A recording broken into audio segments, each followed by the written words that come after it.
Welcome back to Universe. I'm Andrew, and in this video, we're playing SolForge Fusion. If you've been watching this series, this will be part 3, the third quarterfinals match. So we'll be selecting 2 random pairings of decks here. The first 4 decks to get formed did not pick any blue decks. So here we're going to have all Aloyan decks featured here. So first I'll roll on which Aloyan deck the first deck will use. 6 will be 1, 2, 3, 4, 5, 6.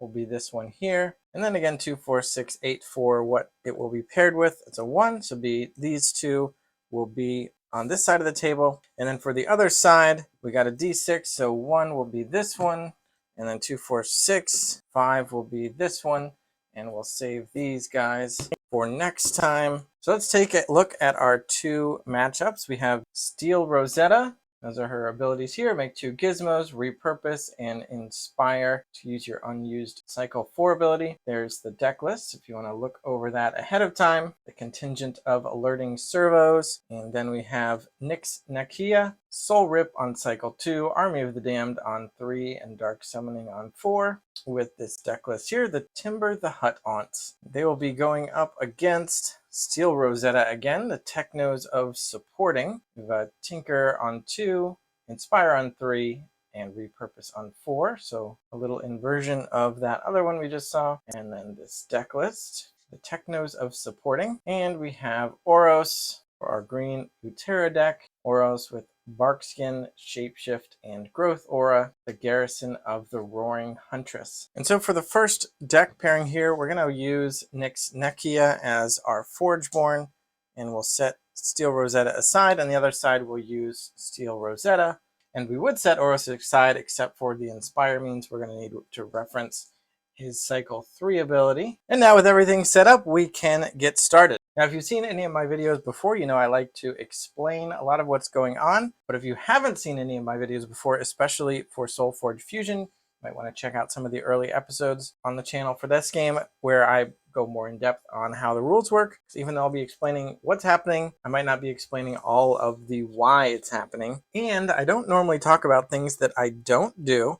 But in this case, I'm not going to play Zymus, and he's one of the more unique cards in the game. Most cards have the same art for levels 1 through 3. Zymus actually has different art for his level 1, level 2, and level 3 forms, which makes him one of the special cards in the set. And he's pretty good too, with the ability to just come back after he dies as a 5/3 instead of a 3/3, but he can only do that once. His level 2 form does the same thing with bigger stats, and his level 3 form just comes back over and over again. So I would like to level him up, but instead I'm actually going to play Orayan Battle Droid, an 8/1 with 3 armor, and hopefully this plan pays off. So I'm going to grab the level 2 version of that card and put it into my discard pile, and I like to just lead off in the middle. So we'll do that today as well.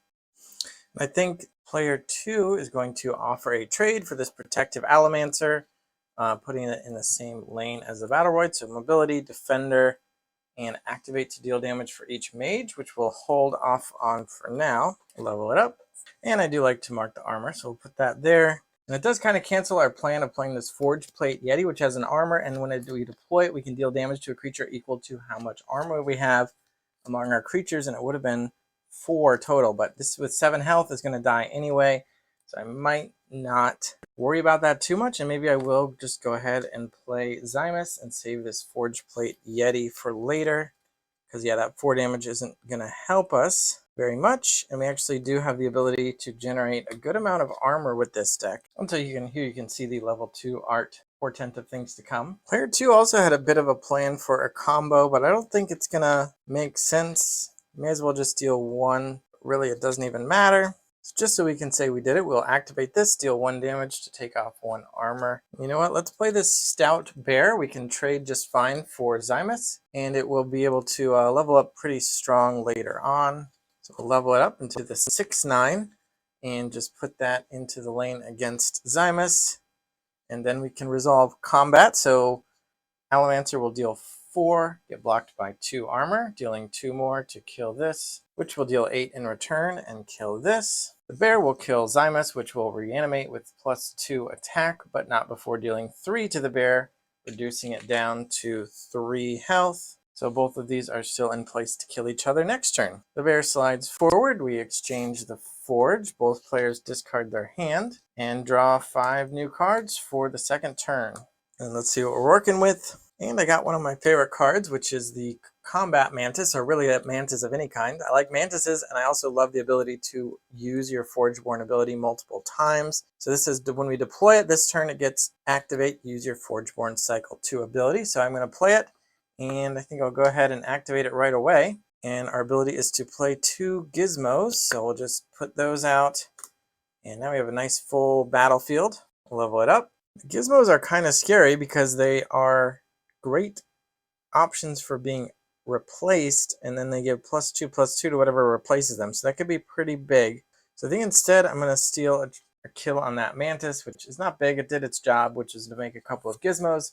We'll just play this Camouflage Slime, level it up, and then we'll put it in place against the Mantis, where it's going to have 1 armor, stealth, which won't matter, and it'll be big enough to survive here. And I do think we want to take advantage of one of those gizmos. So we're going to play a creature, Stabilizing Sentry. Also has an armor. When we deploy it, we can return a creature to its starting stats. Although returning Zymus to 3 attack does not save our bear. We don't really have great creature options, just a few spells. I think I'll stick with it. So we'll replace this gizmo, and the gizmos say when they are replaced, the replacing creature gets +2/+2. So he'll be a 5/4 with an armor. And I think over here we're going to play Stout Reinforcements. We'll level it up. Probably won't mention that every time from here on out. But it's going to be a 1/7. We'll put it in front of that sentry, and it gives its neighbors +3 health. So 6 and 6, meaning Zymus will survive another turn. So 5 will kill the bear, and the 3 back will just put Zymus down to 3, which is back to his printed value. 1 will just take out the armor. 5 back puts reinforcements down to 2. Slime's 5 attack kills the Mantis, and 2 in return takes 1 armor and puts it down to 5. And they go forward. Armor resets for next round, or next turn, which is now. We're going to play Taunting Tactician. We should switch to the Forge, so we'll be playing that to the front, and we can move an enemy creature to this lane, which we will steal this sentry over here in order to make that trade. And we're going to play Epic Hawk over here. It can activate to swap lanes with another one of our creatures, but we're just going to play it here in order to trade with Zymus profitably. But this Commanding Banshee will trade that. When she destroys her enemy creature, she deals 3 damage to the player, but also deploy, give your other zombies +1/+1, so Zymus goes up to 6 and 4, so that will be a full trade.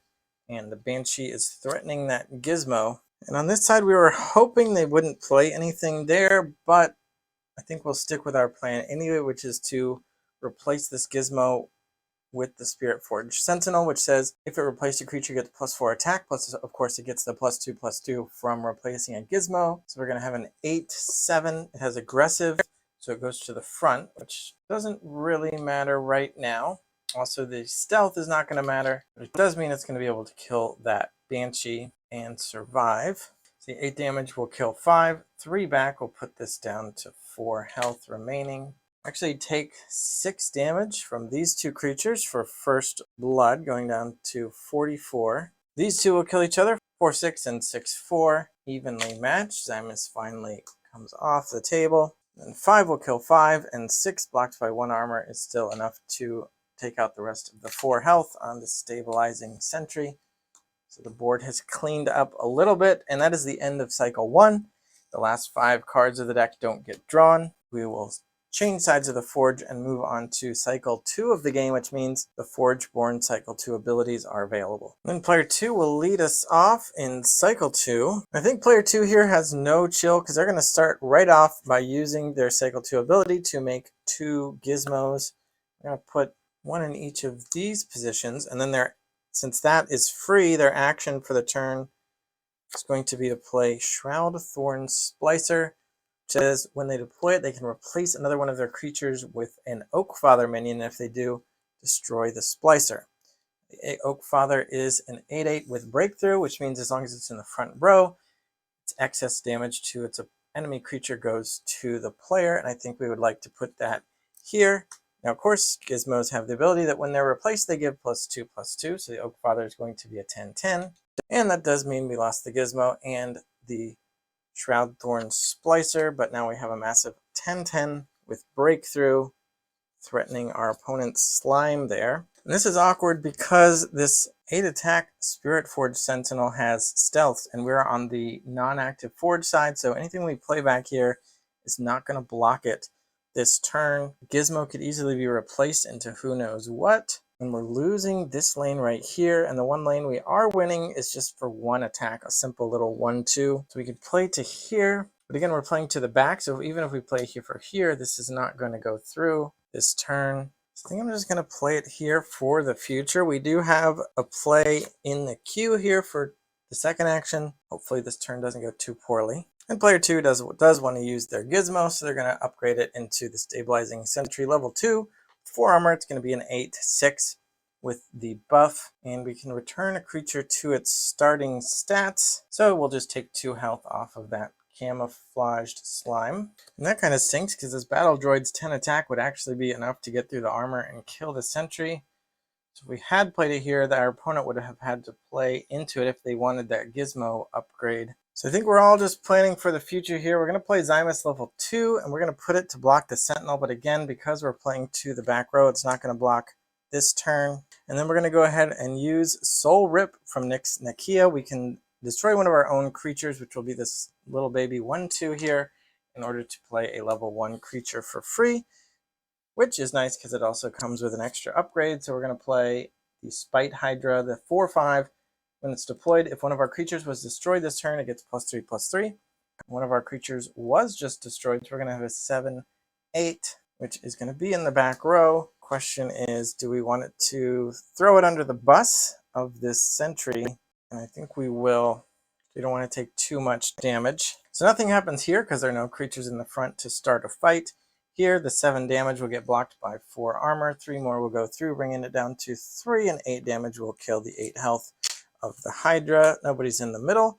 5 will bring the Oak Father down to 5, and then its 10 attack will be reduced by 1 armor and 3 health, and then 6 will go through, along with 8 more from this stealthy creature, which ignores the back row, for a total of 14, putting them down to 36. So there's a bit of a swing there as we switch back for turn 2 of cycle 2. Both decks have used their Forgeborn abilities already.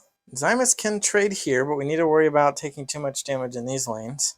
I think we'll start out with this camouflaged slime, 2 armor and stealth, but we're not going to be using the stealth because we're going to put it right in front of the sentry to block. I think we'll go ahead and play this bear. We might have other ways to deal with the battle droid, but this is a perfectly fine failsafe, nice beefy creature with a great level up. 6/9 right there. And they're not thrilled about it, but I think for this player 1, we need to play Graves Pact. We're going to destroy one of our creatures to give a creature -8/-8. So we're going to destroy Zymus, who will immediately come back with +4 attack. So he's still just going to trade with the Sentinel, and then he'll be gone. But we get to give -8/-8 to the Oak Father, and we don't have to worry about that breakthrough anymore, which was pretty scary. We're going to play a simple spell as well. The Toxic Spores give -3 health to a creature and +3 health to a creature, bring our sentry up to 6 so it can survive the ooze, and -3 health to the battle droid. Doesn't care if it has 5 armor, 1 health becomes 0, and it is gone. And then we can fight. So 8 will kill 4, 8 will kill 4. These are both gone. 8 gets reduced to 6, which kills 5, and 8 gets reduced to 4, which brings this down to 2. And the Stabilizing Sentry and Bear are the last survivors, even though no players took any damage that turn. It's definitely advantage to player 2 right now, who gets to make the first play in turn 3 of cycle 2. And I think we'll just play this Shifting Raptor, just a 4/6 with some interesting stats as it levels up, as you can see in the corner there. But we'll put that somewhere, don't know if it matters. And player 1 would love to make some good trades, but they really don't have the stats for it. So for this one, so we'll play Taunting Technician. We'll just go ahead and play it to the lane we want it in. No need for shenanigans. Hopefully you get to trade with that sentry. But unfortunately, they can't even do that because player 2 has the level 2 Epic Hawk, which we'll play here and then activate it to swap lanes with the sentry. And now this 10 health is going to survive the 9 attack. Player 1's going to need something else. I think the best they can do is just to play these reinforcements, block the bear, and give +4 to the tactician. Doesn't change in any trades, but it will block the bear for a few turns. So 4 damage puts the bear down to 5. 6 damage puts the reinforcements down to 4. 9 damage puts the epic hawk down to 1. 6 damage puts the tactician down to 6. And player 1 takes 12, going down to 24. This is a pretty rough start. But it is now time for cycle 3, turn 1. And I have seen bigger turnarounds, so let's see what player 1 can do. But also cycle 3 abilities are on the table. So Nakia can make 2 zombie brutes, which are 6/6s. And Steel Rosetta can use Oros' ability, which is to give a creature +6/+6 and all creature types. Well, making 2 zombie brutes doesn't sound awful, so it's going to be a 6/6 Kickstarter art or the regular one. We'll get 1 of each, and that can trade with the sentry and kill the raptor. That's a free action, so we'll also play, I think, the Bright Steel Sentinel. So this is a weird decision because it's a 5/4 that doesn't really do anything. Gives itself 3 armor this turn, and that's it. Or we can play Sigmund Fraud, also a 5/4. Aggressive doesn't matter, but it gives our zombies +1 attack. This one's going to trade away anyway. This one will have 1+ attack lingering into the next turn, assuming it survives with 2 health remaining. So the question is more, what do we want to be leveled up? Because I think both of those benefits are marginal. In our big zombie move, we just did it. We made 2 zombies. Maybe I shouldn't even make the zombies because I was thinking of playing the fraud. Yeah, let's unplay the zombie brutes for now and actually just put this sentinel over here. Non-intuitively, we know we have the zombies ready to go. Player 2 is going to play Protective Allomancer, 6/9, level 2 as mobility 2 and defender. We're going to put it in the back here. We can activate it to deal 2 damage to a creature for each of our mages. It's our only mage currently, but we can make another one through shape-shifting. So we'll see if our opponent kills it before we activate it, because we're not going to activate it yet. We want to see what they do. And the zombies are tempting, but I think we're just going to play this Taunting Tactician. We're not going to use its ability. We're just going to play a 12/14, which will be able to finally eat this sentry. Player 2's got Metasight. This is a spell, swap 2 enemy creatures and give them -3 attack. We're going to switch these 2, bringing Bright Steel Sentinel down to 2 and Taunting Technician down to 9. I'm going to go ahead and use Steel Rosetta's Inspire to use the cycle 3 ability of your unused Forgeborn, which is Oros' Shapeshift, give a creature +6/+6, and it has all creature types this turn. And let's go for the Raptor, making it a 10/12 mage, which means we can use Protective Allomancer, deal 2 damage to a creature for each mage we have in play, which is now 2, so it'll be 4 damage to the reinforcements, which takes them out, and then we can fight. So 6 damage will bring Tactician down to 8, while the 9 is still enough to kill 9 here. Skip the Raptor for now. 8 gets blocked for 3 down to 5, but that will still kill the 4 health. And 2 gets blocked by 2 armor, which will be restored. Epic Hawk 6 kills that, and 9 kills the 1, so these are both gone. And then the Raptor and the Bear add up to a good 16 damage, putting player 1 all the way down to 8. Really rough, but at least she still has her zombies, I suppose. Trade the Forge. And I am less confident Nyx Nakia can recover at this point. We'll start off turn 2 of cycle 3 with Combat Mantis level 2, a 3/4. It can activate to use our cycle 3 ability again, so we'll go ahead and do it now. To give another creature +6/+6 and all creature types this turn, will choose itself, so we're diversifying our threats with a 9/10 Mantis. Nakia is actually going to play Epidemic. Simple level 1 spell, but -2/-2 is going to kill the sentry through its armor. Because even though it had 4 armor, it only had 2 health. Shifting Raptor becomes a 8/10. Mantis becomes a 7/8. And the Bear becomes a 4/3. And this Tactician becomes a 7/6. So it's reducing damage all around, but I think going 1-for-1 with that big sentry is pretty worth it as well, and we've got a nice follow-up play. Although that does give player 2 room to play another threatening creature, they don't really have one, so they'll just play this Mystical Batterhide. It's not nothing, a 4/3. It also makes a Wisp, and we get to take away the Tactician's abilities and move it to the back with Defender, And we'll just let this wisp shrink it down a little bit, but we won't take that damage this turn. And now Nakia can do her big move, which is to make a couple of zombie brutes finally. Put them here, and then play the Commanding Banshee, a 5/8 level 2. When she destroys an enemy creature, deals 5 damage to the enemy player, and deploy, give your zombies +3/+3. So the Army of the Damned is here to save her for now. And we can go ahead and fight. She will take 4 and go to 4 from the unblocked bear. 9 will kill the mantis's 8, and 7 will put this zombie brute down to 2. So it gets to stick around. Banshee's 5 kills the Batterhide, and 4 puts her down to 4. That also triggers her ability to deal 5 damage to player 2, putting them down to 39, their first damage in a long time. 9 puts the Raptor from 10 down to 1. And 8 puts the Brute down to 1. And then Tactician will swallow the Wisp and go down to 4 health left. So that is a bit of a different board state we're looking at now, but Nyx Nakia is at the very precarious 4 health. And we're closing in on the end of cycle 3. Kind of hilariously, we have this Forge Plate Yeti back. We finally get to do it. 1 armor, deal damage to a creature equal to how much armor you have among all of your creatures, which is just going to be that one right there. 1 damage is enough to kill this Shifting Raptor. So that is a nice 2-for-1 there, considering the Forge Plate Yeti can also kill the bear and survive. So this is not a great board state all of a sudden, but we'll play Epic Hawk. Not going to use it necessarily right away. 8/14, we're just going to put away in the way of one of these 9 attack zombies. And with a completely full board, these 2 cards are pretty useless.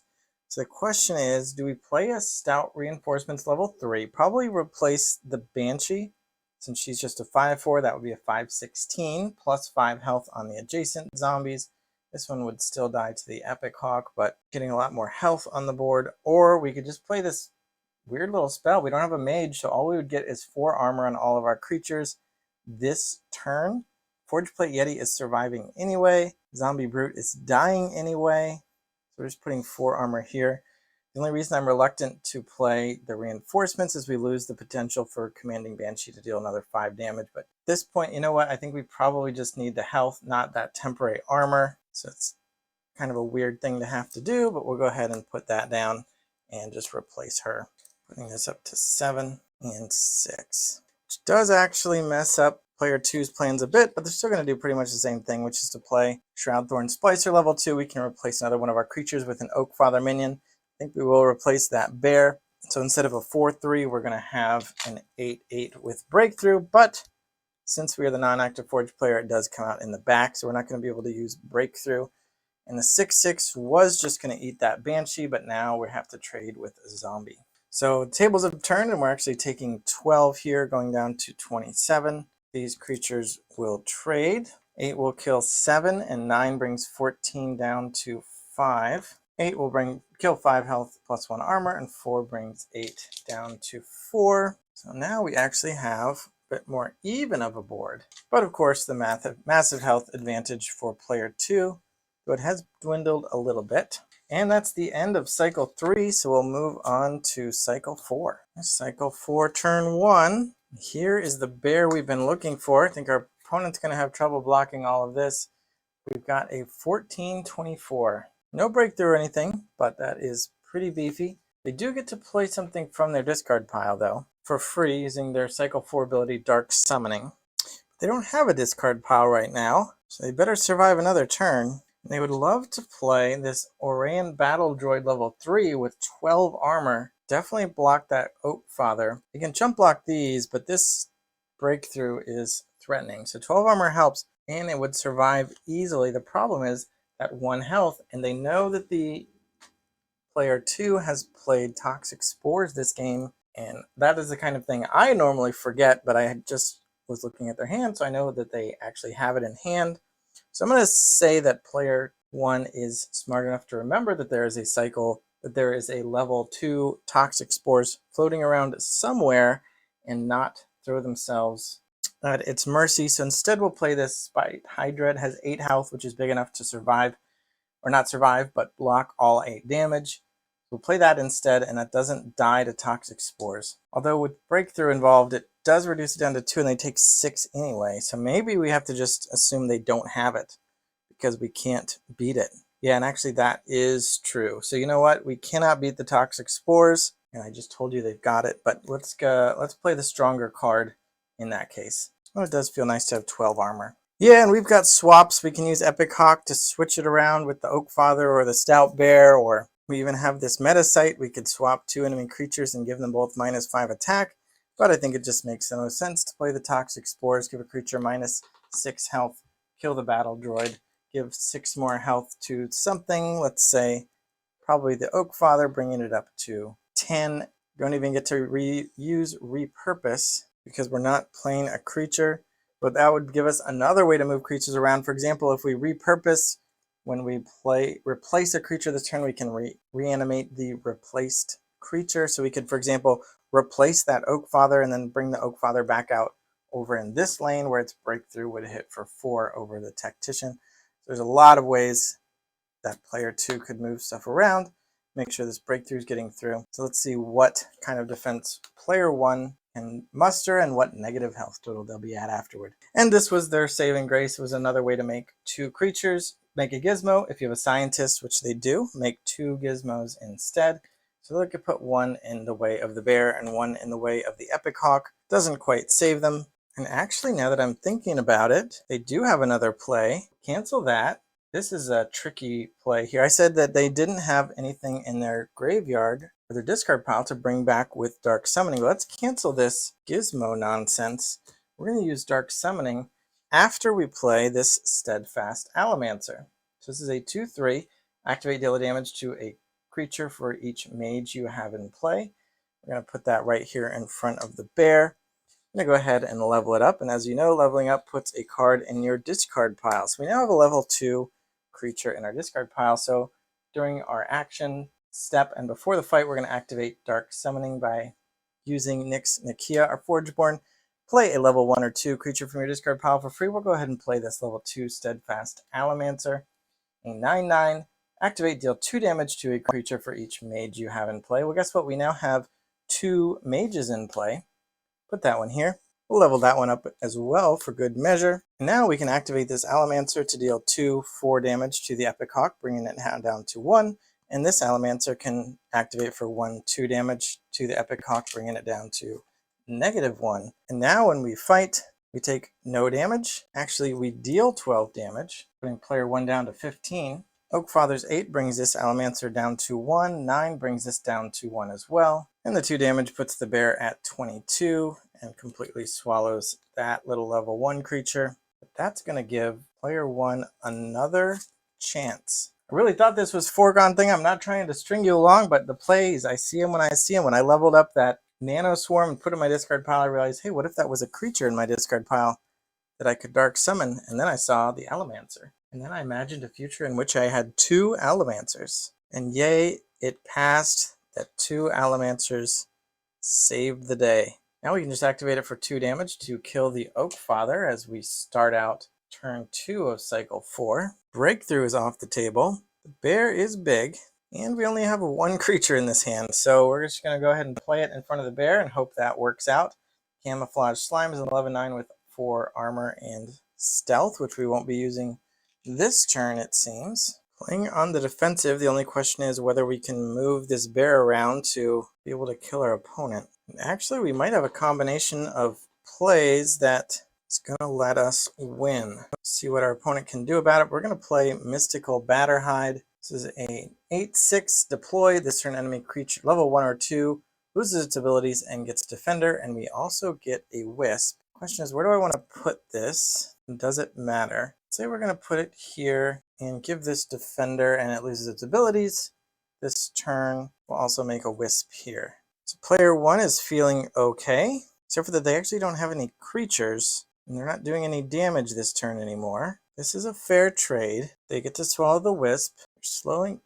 They're throwing their slime under the bear. So they have Epidemic, but I think that would weaken their own board too much. They have Grave Pact, but no juicy targets, nor do they have anything they really want to give up. Vyric's Embrace deals 4 to a creature, and they get 4 health, so they could just take out the Wisp and let the reinforcements get through. That might be the best. Or Heavy Artillery gives +4 attack and -4 attack, so they can maybe let the Slime take some more health off the Bear. And in fact, -4 on the Bear would let the Slime survive, letting them trade over the course of 2 turns. It means they're not doing... So the question is, do they want to try to do 5 damage with the reinforcements, or do they not want to have to worry about blocking the Bear again next turn? I think the answer is worrying about the Bear. So we're going to do +4 attack on the Slime and -4 on the Bear. And I have to say that is not a thrilling play at such an important junction of the game. They really didn't have good options. We're still feeling okay about this, depending on what player 2 pulls out.